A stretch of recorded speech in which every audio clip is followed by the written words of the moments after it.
हाँ भाई, सभी को जय हिंद जय भारत। काफ़ी कमेंट आए थे बहुत दिनों से, जब से एसएससी का न्यू वेंडर चेंज हुआ है, कि बच्चों की कमेंट आती, कभी इंस्टाग्राम पे, कभी टेलीग्राम पे, कभी कमेंट्स है कि भैया दिल्ली पुलिस कांस्टेबल का एग्जाम लेट हुआ क्या, भैया नया वेंडर आ गया है, पेपर कैसा आएगा, सिलेबस चेंज होगा क्या, मॉक टेस्ट कैसे होंगे। बहुत सारे आपके सवाल है। तो आपको मैं 7-8 मिनट की वीडियो बनाने वाला हूँ, ज़्यादा बड़ी वीडियो नहीं होगी अपनी, लेकिन सब कुछ आपको समझा दूंगा। आप बहुत ज़्यादा भटके हो, ठीक है। आपको इस चीज़ों में उलझना नहीं है, पूरी वीडियो सुनना समझना। तो बात चल रही है फेज़ 13 एग्ज़ाम होता है, ठीक है। फेज़ 13 का एग्ज़ाम होता है 24 जुलाई को। मेरा दोस्त एग्ज़ाम देने जाता है, जो अपने गाँव से आता है, और लगभग 1000-1500 रुपये का उसका खर्चा होता है। काफ़ी गरीब स्थिति है उसके घर की, लेकिन कैसे भी ट्रेन में 7 घंटे आने के, 7 घंटे जाने के, ऐसे उसके टाइम ख़राब होता है, पैसे ख़राब होते हैं। और होता क्या है, 24 जुलाई को वो एग्ज़ाम सेंटर पहुँचता है। अब एग्ज़ाम सेंटर ऐसी जगह दे रखा है कि पूछो ही मत, हालत पूरी बहुत बुरी। अब एग्ज़ाम सेंटर में उनकी एंट्री थी सुबह 8:30 बजे। अब 8:30 बजे से उनकी एंट्री थी, लेकिन एंट्री 8:30 बजे उनकी नहीं हुई। एंट्री हो रही है उनकी 9 बजे से।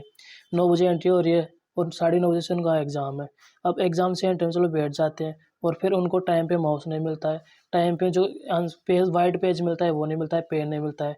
तो जब बच्चा वहाँ क्वेश्चन से क्या लड़ेगा, वो तो पहले एग्ज़ाम सेंटर में जो परेशानी है उनसे लड़ रहा है। तो वो उस मेंटल प्रेशर को कैसे हैंडल करेगा, ये सब कैसे हो, एजुकेटिव है तब हुई।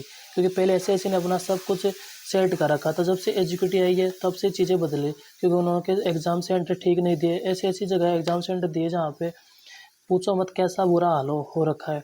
आप लोगों ने बहुत सारी वीडियो देखे होंगे कि ऐसे कैसा हाल हो रखा है। तो ऐसा एग्ज़ाम सेंटर हुआ। फिर जब एग्ज़ाम सेंटर में ऐसा हाल हुआ, तो उसके बाद हुआ एग्ज़ाम कैंसिल। फेज़ 13 का एग्ज़ाम कैंसिल हो बार बार। अब पेपर, जैसे मैंने दोस्त को पूछा कि भाई एग्ज़ाम में पेपर कैसा आ रहा है, तो भाई बोल रहा है कि भाई स्टेटमेंट वाले क्वेश्चन आ रहे हैं, और सिलेबस लगभग वही है। ज़्यादा जैसे अब बच्चे वो बहुत सारे कमेंट करते हैं, लोग टीचर्स ने, बहुत सारे यूट्यूबर्स ने भी, जो इन्फ्लुएंसर है उन्होंने भी वो माहौल बना रखा है कि नया सिलेबस आएगा, पैटर्न चेंज होगा, ये होगा वो होगा। देखो सिलेबस आपका वही रहेगा, आपको ज़्यादा भटकना नहीं है। आप 10 लोगों को फॉलो करते हो तब आप भटकते हो। किसी एक इंसान को फॉलो करो जिस पे आप विश्वास करते हो, भटको मत, ठीक है। इससे आपकी पढ़ाई, आगे पढ़ाई पे गलत इफेक्ट पड़ता है। तो वहाँ पे क्या हुआ कि क्वेश्चन का सिलेबस कुछ भी चेंज नहीं हुआ, केवल स्टेटमेंट वाले क्वेश्चन आ रहे हैं, ठीक है। स्टेटमेंट वाले क्वेश्चन आ गया। अब स्टेटमेंट वाले क्वेश्चन क्या होता है, डीपली पूछ लेता है थोड़ा, ठीक है। तो आपको चीज़ों को अच्छे से समझना है, अच्छे से पढ़ना है। अब कोई बच्चा 4-5 महीने सोच के तैयारी कर रहा है कि हाँ चलो 4-5 महीने में बढ़िया सिलेक्शन ले लूँगा, ये कर लूँगा। तो भाई सिलेबस नहीं होता है 5-6 महीने में, ठीक है। लास्ट के 4-5 महीने में बस इम्पोर्टेंट एक किस्मत अपना सकते हो आप, इम्पोर्टेंट चीज़ें पढ़ के थोड़ी स्मार्ट अप्रोच लगा सकते हो, पढ़ाई में आप थोड़े ठीक हो तो। लेकिन जब एग्जामिनर पे डिपेंड करता है कि वो कैसा क्वेश्चन पूछ ले, तो चीज़ें बेसिक की जाती है। रूल है कि आपको सबसे पहले कंप्लीट अपना सिलेबस किया करना, फिर सिलेबस करने के बाद अपने नोट्स बनाओ, नोट्स बनाने के बाद प्रीवियस क्वेश्चन लगाओ, देखो कि कैसे क्वेश्चन आते हैं, प्रैक्टिस करो, रिविजन करो, फिर जाके मॉक टेस्ट दो, मॉक टेस्ट में एनालिसिस करो क्या, कौन सा सब्जेक्ट कमज़ोर है, कौन सा स्ट्रॉन्ग है मेरा, उन सब पे काम करो। तब जाके आपका एक एग्ज़ाम में अच्छा स्कोर आने लगता है। तो ये प्रोसेस लगते हैं 4-5 महीने में। आप सिलेबस नहीं होता तो इन चीज़ों को इतना रिविज़न भी नहीं होगा, प्रैक्टिस नहीं होगी, तो कैसे चीज़ें होगी। डिमोटिवेट नहीं करा, हकीकत है। लेकिन कई ऐसे उदाहरण भी है जो मेरे साथ दिल्ली पुलिस कांस्टेबल में भी ऐसे एक उदाहरण है जिन्होंने 3-4 महीने तैयारी की और सिलेक्शन लिया। ऐसे एग्जाम्पल भी बहुत सारे, लेकिन वो कैसे पॉसिबल हुआ, उन्होंने पहले थोड़ा बहुत पढ़ रखा था, उनके बेसिक्स ठीक थे, स्कूल में बेसिक्स ठीक थे, इसलिए हुआ। तो पेपर का लेवल, केवल लेवल बढ़ेगा, ठीक है। लेवल बढ़ सकता है, जो नया वेंडर आया तो उसके अकॉर्डिंग पेपर का वो लेवल बढ़ सकता है। ऐसे नहीं कि प्रीवियस क्वेश्चन नहीं आएंगे, क्योंकि उसके अकॉर्डिंग ही क्वेश्चन बनेगा। एक चीज़ बताओ, आप तैयारी करें तो आप भी अपने सीनियर से देखते हो, सीखते हो, उसके बाद उसी फॉलो करो। तो हम भी जब लगे सेलेक्ट हुए तो हम भी हमारे सीनियर से सीख के थे करे थे। जब भी कोई नया वेंडर आएगा तो वो किसी ना किसी से देखेगा, फिर नोट करेगा। ऐसे थोड़ी नया सिलेबस बना देगा। जो आपकी किताबें आप पढ़ के जा रहे हो वही चीज़ें आएगी। तो जो पढ़ रहे हो उसे कंटिन्यू रखो।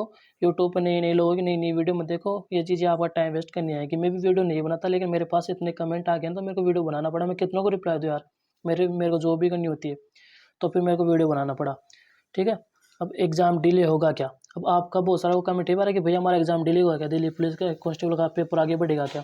अगर देखो आपका पेपर, जब भी कोई चीज़ें नहीं बढ़ती, जैसे अब आपका ये इसमें नया इंटरफेस आया है एसएससी का। अब एसएससी का नया नया इंटरफेस आ गया है, एग्ज़ाम सेंटर भी नए नए दे रहे हैं। अब एजुकेटिव कारण हो रहा है सब, अब एग्ज़ाम सेंटर नए मिल रहे हैं, तो इंटरफेस चेंज हो गया है। तो इसकी वजह से चीज़ों में सेट होने में टाइम लगता है। तो हो सकता है 1-2 महीने आपका एग्ज़ाम आगे आगे हो जाए डिले, ठीक है। आपका एग्ज़ाम थोड़ा 1-2 महीने आगे बढ़ सकता है।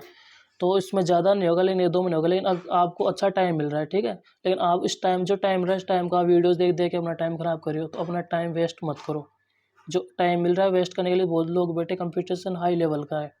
आपको भटकना नहीं है, सही डायरेक्शन में तैयारी करो, यही बोलूँगा बार-बार। तो 1-2 महीने लग सकते हैं क्योंकि चीज़ों में टाइम लगता है। अब प्रीवियस ईयर क्वेश्चन आएँगे नहीं आएँगे, तो प्रीवियस ईयर क्वेश्चन आपके आएँगे। प्रीवियस ईयर क्वेश्चन से चलो एक चीज़ बताओ, आप प्रीवियस ईयर क्वेश्चन नहीं देखो, फिर आप देखोगे क्या? सिलेबस तो आपको प्रीवियस ईयर क्वेश्चन से आपको पता लगता है क्वेश्चन किस टाइप के आते हैं, किस प्रीवियस ईयर क्वेश्चन हमें एक मैप दिखाता है, ये है। सिलेबस तो प्रोसेस तो वही है ना, पूरी सिलेबस आपको कंप्लीट करना होगा। इस तरह से आपको पढ़ना है। और याद रखो, वेंडर बदले या शेड्यूल बदले, चैंपियन वही बनेगा जो रुकता नहीं है, थकता नहीं है, झुकता नहीं है। इस बात को ध्यान रखना, ठीक है।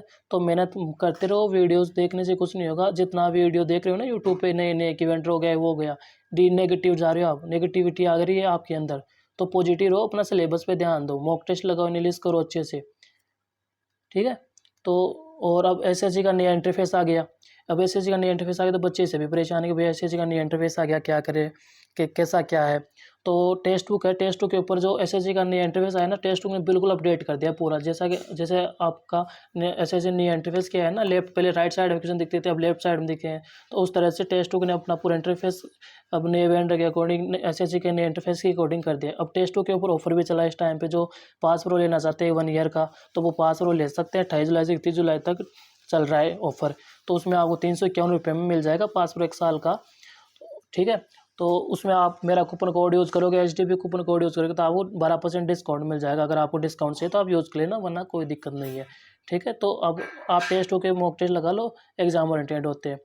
अब 31 जुलाई को हो रहा है एजुकेटिव ऑफिस कुछ नया। अब 31 जुलाई को क्या होने वाला है, अब 31 जुलाई को हमारे एसएससी के जो बड़े बड़े टीचर हैं सभी मिलके एक मीटिंग है सबकी, और वो प्रोटेस्ट वगैरह करने वाले हैं। जो एसएससी का वो ऑफिस है ना, एसएससी के ऑफिस में प्रोटेस्ट करने वाले हैं। तो आप सभी को साथ देना है टीचर्स का। सही डायरेक्शन तैयारी, जितनी ज़्यादा लोगों की वीडियो देखोगे उतनी ज़्यादा डिस्टर्ब हो जाओगे आप। तो पढ़ाई पे ध्यान दो, जो चीज़ें पहले चल रही थी वैसे चलने दो। चीज़ें आपके हाथ में नहीं है, आपके हाथ में आपका सिलेबस का, ना आपके हाथ में कॉपी पेन है, उस पर ध्यान दो। नई नई वीडियो में देखो, नेगेटिव चले जाओगे, पढ़ाई छोड़ दोगे। तो जो कर रहे थे कंटिन्यू रखो, आपका सिलेक्शन होगा पढ़ने से। जो चीज़ें होगी वो आपके हाथ में नहीं, वो सरकार के हाथ में। जिसके हाथ में पावर है वो चीज़ें करेगा, ठीक है। तो टीचर्स लगे हुए हैं और आपको बस वीडियो देखने से कुछ नहीं होगा। पढ़ाई करते रहो, पढ़ाई को मत छोड़ो, इस चीज़ का ध्यान रखो, लगाने से बात का ध्यान रखो, ठीक है। पढ़ाई नहीं छोड़नी, पढ़ाई कंटिन्यू रखो। और बाकी डेली टारगेट सीरीज चल रखी है दिल्ली पुलिस कांस्टेबल की, मैंने प्ले लिस्ट बना रखी है, आप चैनल पे जाके चेक कर सकते हो। वहाँ से आप डे 1 से तैयारी देख सकते हो। आपके स्कोर नहीं बढ़ रहा तो आपका स्कोर बढ़ेगा उस टारगेट सीरीज को फॉलो करते ही। और जो नए बच्चे हैं, फ्रेशर बच्चे हैं, उनको एक आइडिया लगेगा कैसे डेली टारगेट बनाने, इस तरह से अपना सिलेबस कंप्लीट कर सकते हैं। अगर आपका 4-5 महीने में सिलेक्शन भी नहीं हुआ तो आप 4-5 महीने में बहुत कुछ सीख जाओगे, ठीक है। बहुत सारी चीज़ें सीखनी पड़ती है, जब आप सिलेबस करोगे, मॉक टेस्ट लगो, तो बहुत सारी चीज़ें ऐसी गलतियाँ करते हैं जिनका हमें पता चलेगा। और एक पीवाईक्यू सीरीज चला रखी है मैंने मैथ की, जो दिल्ली पुलिस कांस्टेबल के मैथ के क्वेश्चन थे 2023 के, वो सभी अपने टेलीग्राम पे मैंने डाल रखे हैं, तो वो सब आप देख लेना। यही है आज के वीडियो में, यही बोलना चाहूँगा। हारो मत, नेगेटिव मत जाओ, मेहनत करो, नई नई वीडियोज़ मत देखो, स्क्रॉल मत करो यूट्यूब पे। यूट्यूब को आप सही तरीके से यूज़ लो, वरना बहुत सारा टाइम वेस्ट हो जाएगा, आपको पता भी नहीं चलेगा, दिन भर आप इसी में लगे रहते हो, ठीक है। जय हिंद, जय भारत।